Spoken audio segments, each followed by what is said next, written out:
The Ukrainian president arrived to a warm welcome in Mariupol as a shaky ceasefire with pro-Russia rebels appeared to halt their advance. But Mr. Poroshenko acknowledged there were occasional clashes and promised Ukrainian forces would crush the separatists if they tried to invade the city. We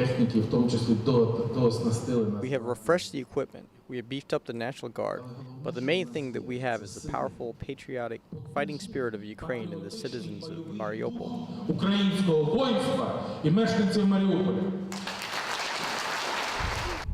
But not everyone agrees they are ready to take on a rebel force believed to be backed by Russian tanks and artillery. Mariupol's eastern checkpoint was shelled just hours after the ceasefire, and the lieutenant colonel in command, Sergei, says they continue to be fired on every day. He asks for America's help, saying they have only a few tanks and cannons and little support from the locals. If we're talking percentages, only 40% support us. Of that 40%, some support Ukraine, but not openly. Of the rest, 30% are actively pro-Russian. The scariest thing is that the 30% remaining do not care under which flag they live.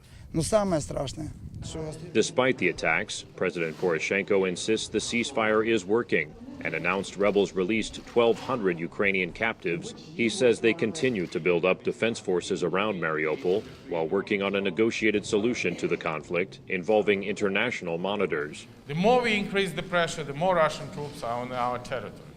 If you want to have from me the most quickest way to make a stability and peace here, very simple. Withdraw foreign troops and close the border. And within a week, we find out a compromise. People in Mariupol want the former Russian chocolate king turned president to find a peaceful solution. Yula, a Mariupol real estate agent, says she is for a united Ukraine, but has a message for the president.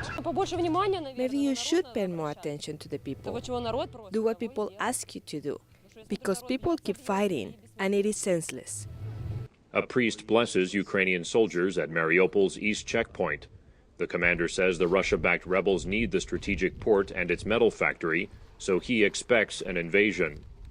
If it happens, he says, he and his men will be ready to give their lives for their country.